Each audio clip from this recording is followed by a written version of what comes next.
From Television City in Hollywood, we bring you the Jack Benny Show with his special guest, Humphrey Bogart, presented by Lucky Strike.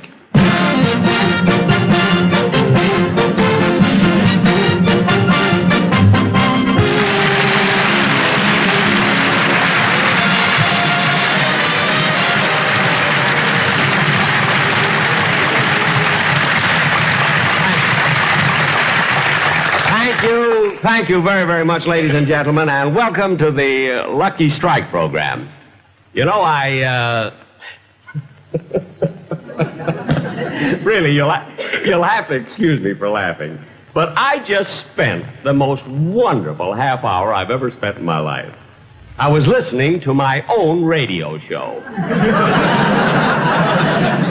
I don't know, I was so comical, you know. I said so many funny things. Oh, I know what you're thinking, you know, but I really believe that a man should be honest with himself. If there's anything I hate, is when a comedian is great and won't admit it. I've never met one like that, but if I did, I'd hate it. And one thing about me, lady, I'm honest. I really am, you know. If any other comedian has a bad show, I'm the first one to admit it. I talk about it all the time. But I have my faults. You know, I'm not perfect or anything. I'm too easygoing and I'm not overly ambitious. But then after all, I don't want to be the richest man in the world, you know. America is big enough for me. But, you know, ladies and gentlemen, tonight, you know, I announced 3 weeks ago that tonight Mary Livingston was going to be on my show, you see.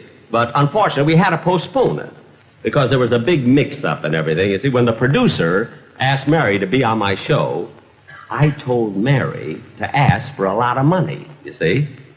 You know, I forgot that I was paying for it. So, instead of Mary, tonight we have Humphrey Bogart as our guest star. And, really, I'm getting him fairly reasonably. You know how tough he is on the screen? You know what a tough guy knows nothing about business. Nothing at all. Well, anyway, this show that I'm going to do... Jack.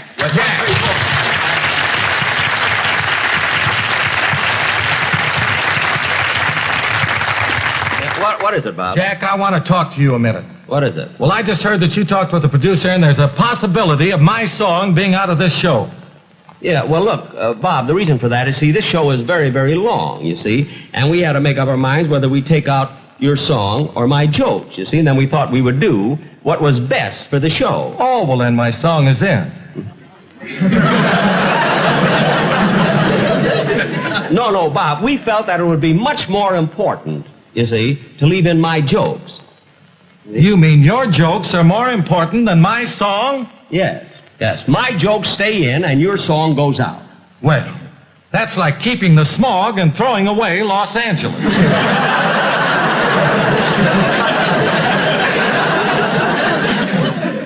Well, keeping the smog and throwing away Los Angeles. Pretty clever line, isn't it? Yeah. Well, it's in my next TV show. I'm on TV 5 times a week. I thought you were tired. Let's see that. Now, look at Bob. Your song is out, and that settles it. You see, I'm running this show. I'm the boss. It's my show, and I'm running it, whether it's good, bad, or indifferent. Well, that's what the critics said about your last show.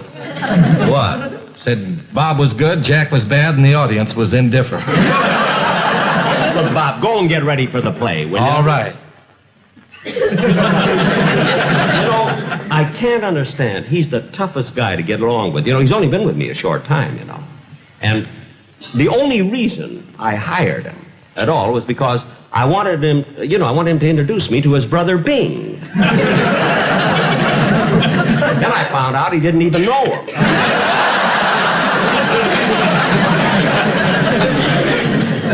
Well, anyway, as I said, the reason that I've got Humphrey Bogart on this show, I want to tell you about the play that I'm going to do with Humphrey Bogart, is because my sponsor called me yesterday, I believe it was, and my sponsor, he's an awfully nice fellow, and my sponsor told me that he had a feeling, he likes my shows. He likes my TV shows very, very much. But he had a feeling that I wasn't doing the integrated commercials. He said I wasn't making the middle commercials in the show important enough. And after all, my sponsor's paying the bills and everything, and he has the privilege of making suggestions, you see. Of course, I don't have to take the suggestions. I have the privilege of quitting. But I don't want to abuse the privilege. So tonight on this show, in case you notice that we stress the commercial, I'm doing it. I'm doing it because...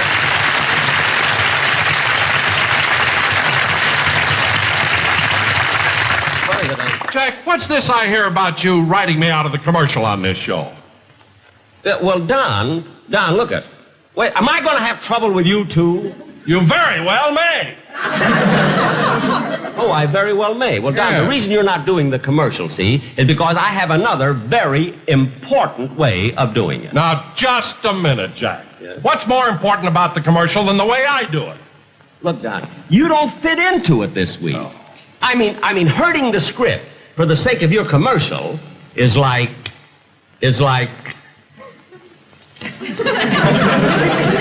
keeping the smog and throwing away Los Angeles. Excuse me. Look, now, ladies... Jack, look, don't you know what my doing this commercial means to me? Now, after all, I'm not a funny man. I don't tell jokes. I'm not an actor. I don't sing songs. I don't lead a band. What are you paying me for?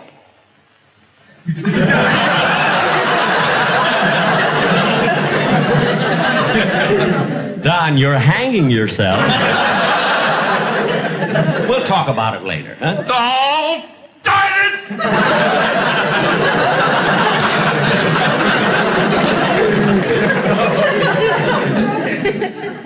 The fellow been with me 20 years. I can't understand why I have so much trouble with everybody in my cast. But everybody.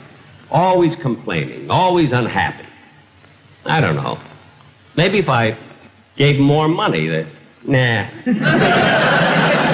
Better they should be unhappy than me.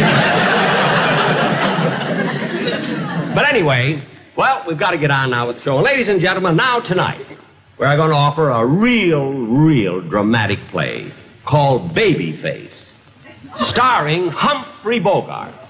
On with the show.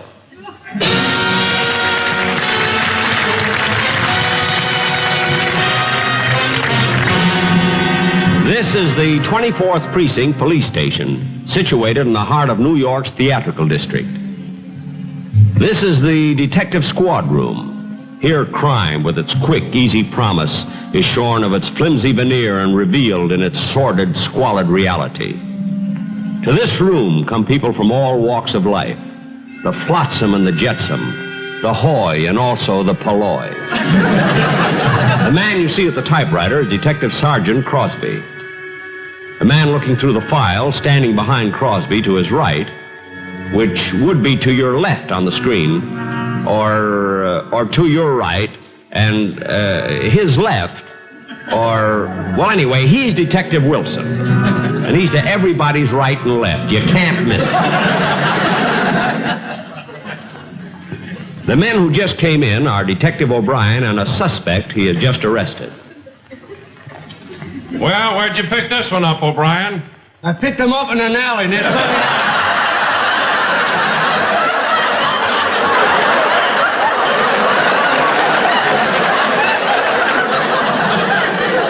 You know what I've done? I thought I was trying to start a fire in a warehouse. He may be that firebug we've been looking for. Take him up and let the captain have a look at him. God, get in there. Come on, get in there. O'Brien was an honest cop. We could tell that from the clothes he wore. Incidentally, my name is Lieutenant Benny. I should be arriving at the office any minute. Oh, here I come now. I took off my hat and coat. I hung them up on the hall tree. With Wilson and Crosby. I had heard a funny story last night, and I passed it on to the boys.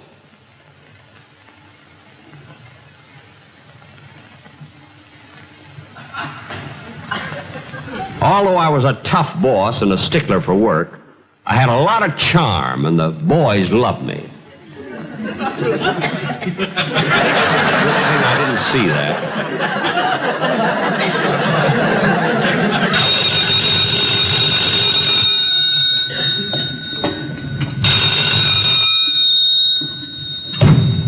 Hello? Precinct 24. Yeah? Detective Benny speaking. Just a minute. 385 Madison Avenue, eh? Window pried open? Uh-huh. Screen loose. No fingerprints. Must be the cat burglar, all right. We'll get him. Oh, the cat burglar again, huh? Yeah. It's the 15th cat he stole this week. It's terrible. My cat's afraid to go out at night. I don't blame her. Hey, Lieutenant. Here's Officer Sweeney's report. You know, he went over to Brooklyn to pick up that stripteaser. The strip teacher, that was 4 days ago. Yeah, I know, but Sweeney wants to make sure she's guilty before he brings her in. I tried to arrest her myself, but I couldn't get anything on her.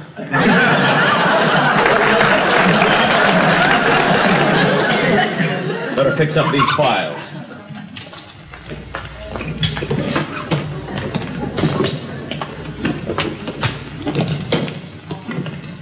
Well, Slim Finger Sarah. I caught her over at the automat. She was lifting the nickels out of the slots. She was. Again, eh?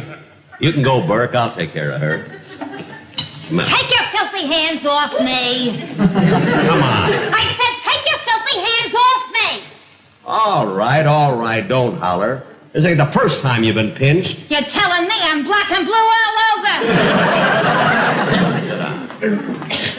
Hey, Lieutenant, wasn't she in here about a month ago? Yeah, she's the slickest pickpocket in the country. Operates all over town. Last time I arrested her was at the zoo. The zoo? Yeah. She picked a baby kangaroo out of its mother's pouch. What made you do a silly thing like that? To me, a pocket is a pocket.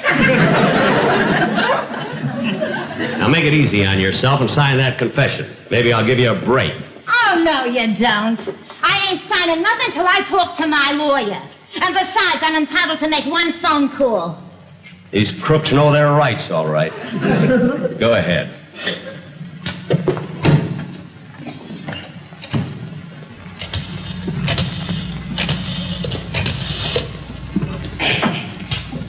Hello, Shirley? Yeah, this is Sarah. Yeah. Say, Shirley, will you do me a favor? Yeah, run across to my apartment, will you? The key is under the mat. Shirley, there's a pot roast on the stove in the kitchen. That's right. Just lower the gas under it, huh? Yeah, very low. I won't be home for 90 days.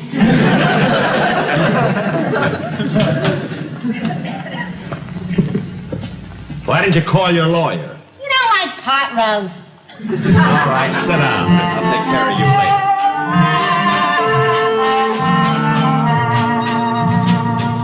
Though you may forget me, you're still on my mind. Look over your shoulder, I'm walking behind. My song they cut out. Baby, what about that new? But I shall wish again.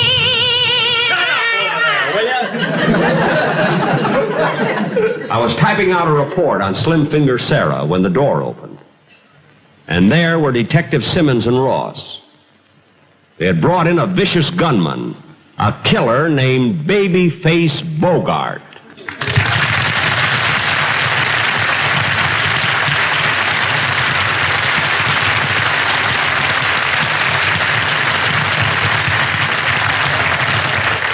I didn't mind the applause he got on his entrance, but I resented the fact that Crosby and Wilson joined in.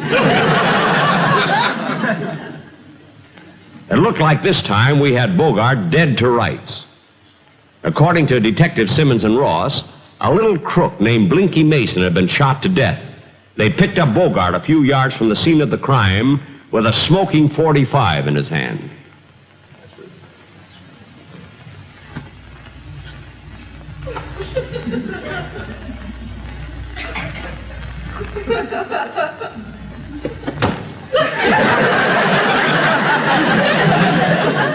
Come over here. Sit down over there.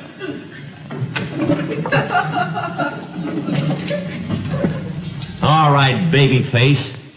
Start talking. What do you know about Blinky Mason? I tell you, I ain't never heard of no Blinky Mason. Who cares if he was raised in a tenement and his mother said he was a nice little boy? Or his teacher, a sweet gray-haired old lady, cried when he graduated. And his brother owns a haberdashery store in Schenectady.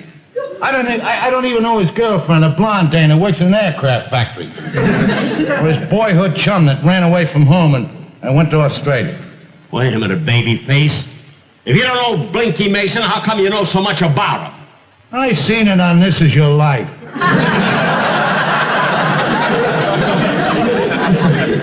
What? Gee, how I cried when they brought in a warden that he hadn't seen for 20 years. The warden? Yeah. Hey, you know, they flew that guy all the way out from Sing Sing by TWA. Now look, babyface. You killed Blinky Mason, I'm going to get a confession out of you. Yeah, and how you gonna do that? Beat me? He very well may. When Mason was knocked off, you were standing there with a gun. And listen to this. I'm walking behind you. Turn that thing off. Now, what did you do with that gun? Now, wait a minute, before you start any rough stuff. I'm entitled to one phone call, ain't I? Well, yes. Okay, give me a dime and I'll run down to the drugstore. Oh, no, you don't. You'll make that phone call right here where I can keep my eye on you. Yeah, and save a dime. Yeah.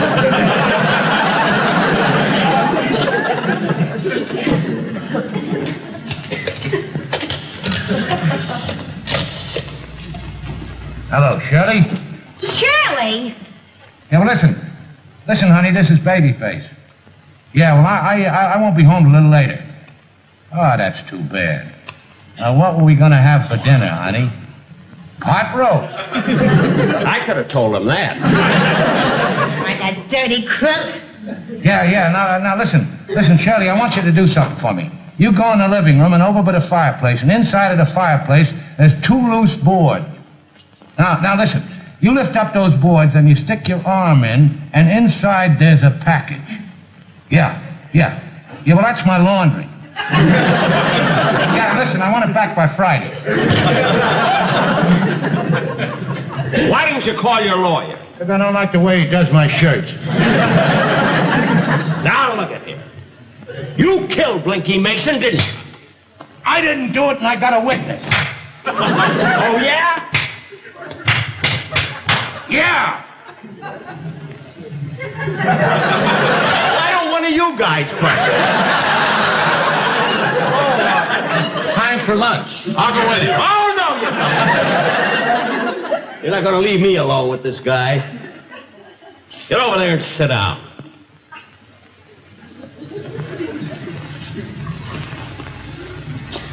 All right, babyface. You can start talking now. I want to hear about that witness. What about him? Well, I don't know his name, but he was standing right alongside of me at the time of the murder. Oh, he was, eh? Yeah. Uh-huh. What was he doing? Well, he was just standing there. He had... What did he look like? Well, he was a curly-headed guy. He was about 5'10". He had a gray suit on and brown eyes. Oh, yeah? What color hair? He was bald. Wait a minute, you said he was a curly-headed guy. That's right, no hair, just a curly head.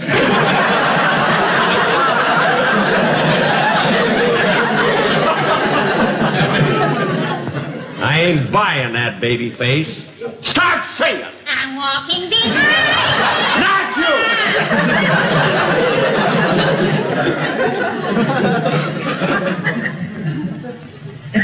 Let's get back to that witness again. What was he doing? Well, he was holding a cigarette in his hand. Yeah? What kind of a cigarette? I said what kind of a cigarette? Well, he was, I ain't gonna talk. I said what kind of a cigarette? All right. It was a lucky strike.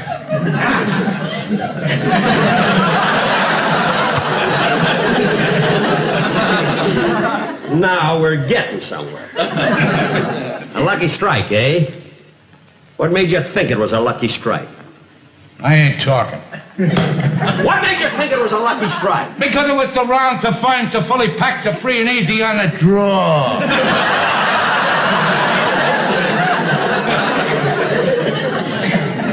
Can you remember that, Wilson? Are you kidding? One more question, babyface. What was he doing with that cigarette? He was peeling it. Peeling it, eh? How'd you know it wasn't a banana? Because they let me taste it. It was a lucky strike, all right, because luckies taste better, fresher, fresher, smoother. Lucky strike.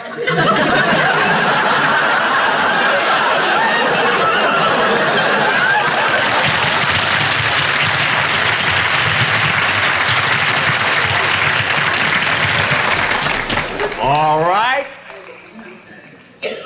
What else? Nothing. What? Nothing. What? Nothing. No, nothing. Beats better taste. I knew we'd get him to talk. Lock him up, fellas. All right. Get him up. Get over there. You too. I swore to get you, Benny. But why? Because you never leave me alone, because you've been hounding me, just because I pulled a couple of lousy murders. Well, what are you going to do? I'm going to put a red eye between them two blue ones. Where'd you get the gun? You didn't frisk me so good when I came in, did you? No, when I put my hand in your pocket, I found a dollar bill, and I got so excited I didn't look at it. Look at babyface. Look, I'm not mad at you or anything. Look, I don't want to die. Look, I'm too young to die. Honest I am. I'm a nice guy. I'll leave you alone. Everybody loves me. Everybody. You love me, don't you, fellas? All right, copper, start praying. I'm going to let you have it. Oh, yeah? I know your type, babyface. You're all alike. You're pretty brave with that gun in your hand, ain't you? Throw that gun away, I'll show you a coward. Okay.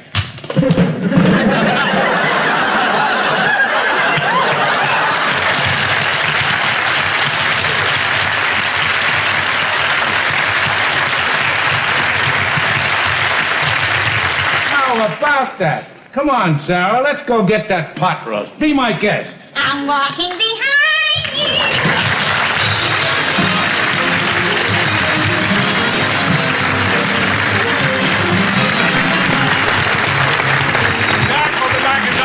With his special guest, Humphrey Bogart. But first, a word from Dorothy Collins. Everybody knows Lucky Strike means fine tobacco.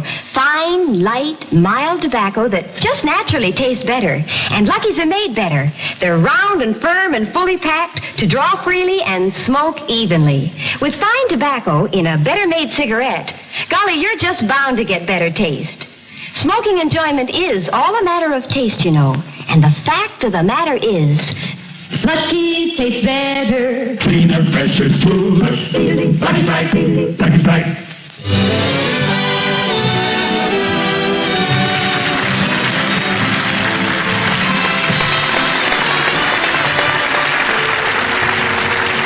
when the sketch was over, I found that I had enjoyed it even more than my radio show. I was laughing so much I could hardly thank Humphrey Bogart for helping me give such a great performance. Bogey told me that he thought he had handled his role extremely well. He believes in being honest with himself, too.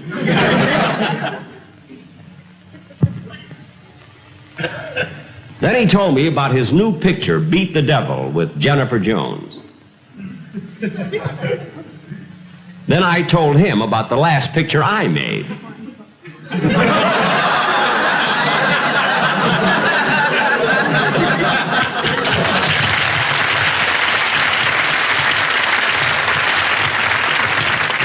Oh, I almost forgot to tell the audience that I'll be doing my next television show in 3 weeks.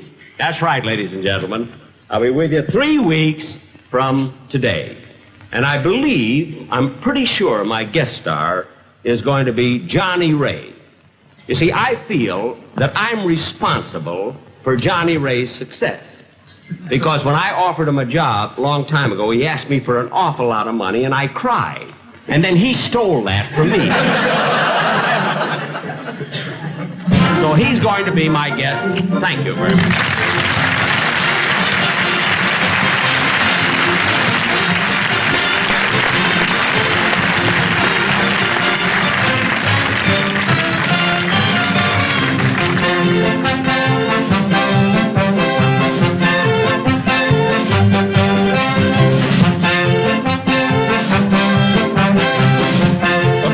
Tonight's program were Sarah Berner and Benny Rubin.